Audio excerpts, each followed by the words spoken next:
A lot of video game goes into much of modern games. You go from solving puzzles to fighting baddies to platforming to racing vehicles to turret sequences, and you aren't switching out the disc, it's all just one game. There's a conversation to be had about the product of mechanic creep, games within games, and Gumbo game design. Now, that's not a very common term, but I find it's so widely applicable amongst games of today that I'm going to use it here.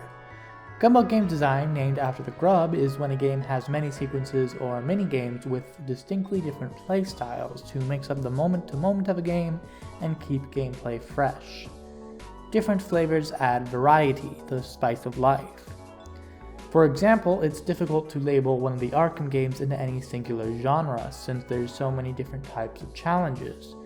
You're jumping between sneaking around armed goons and brawling with crowds of thugs with some small puzzles in between. It's a weird combo, but it actually works because being a crime-fighting ninja detective is what Batman is all about. However, these games run into a unique problem where players would love certain varieties of puzzles and hate others. It's not that any specific chunk of the experience was actually bad per se, but sometimes the player was forced to play one way when they wanted to play what was essentially an entirely different game. That bred resentment. Take for example the cinematic minigames and QTEs from Platinum Studios. If these moments were just cutscenes, they would lose half of their oomph, since the interactivity lets you feel the intensity of the situation.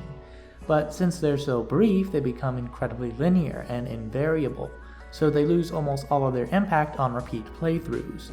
They go from some of the most spectacular highlights of the game to a chore the player would rather skip. Even the most charitable example I can think of, the wonderful 1-on-1's Punch-Out sequence, suffers from being arguably better than the rest of the game. Since this brief fight is so interesting, it makes the rest of the level a chore to slog through because you want to get to the fun part. On top of that, since it really only shows up twice, and since they're both at the end of a level, you don't really get much of an opportunity to practice, let alone master, either. Even if you could, you're learning a whole entire new set of mechanics that will never get fully fleshed out since they're just thrown away in a matter of minutes, and still need to teach first-time players the basics. If the player doesn't want to eat a certain piece of the gumbo, then suddenly, instead of something new and fresh, you've got an annoying interruption to an otherwise fun experience. Take for example Sonic Adventure 2. If a player only likes playing as Sonic, then suddenly 2/3 of the game becomes a chore to get to the good part. Even if the player kind of likes Knuckles or kind of likes Tails, any fun they would have had is sucked away since they know they'd rather be doing something else. In the player's mind, this new game within a game is competing with what they were just playing, and that's a no-win scenario for the experience as a whole. Unless the entire game is mechanically centered around the juxtaposition of the different play styles, then something's going to end up feeling more interesting than something else. The question becomes, how can a game within a game manage to balance fresh playstyles without interrupting the player when they're having fun?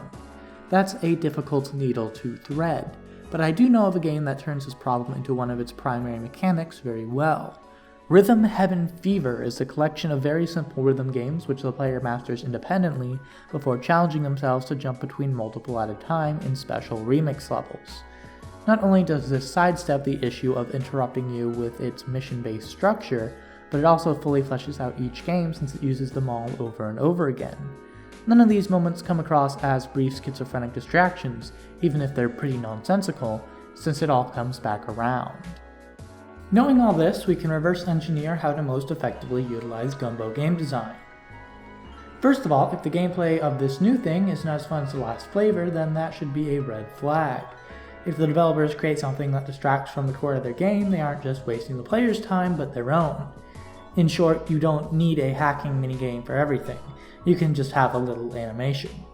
After that, if the game within a game is arguably more fun than the core loop, then there shouldn't be anything in the way of just playing that little minigame. If it's at the end of a level or in the middle of something else, then the player may not ever get to fully explore something they'd like to engage with. Next, there needs to be enough video game to actually play around with, and it needs to be fully fleshed out. An overly linear or invariable experience is too easily solved with a singular solution by even the least experienced of players, and such sequences leave players unsatisfied, uninterested, or wanting for more. Finally, once we have enough well-designed content, we need to synergize it with the other half of the game. The secret to satisfying Gumbo game design is to have each flavor of gameplay harmonize and flow into one another. Each game mode needs to be fully explored, and the intersections between each game mode need to be fully explored.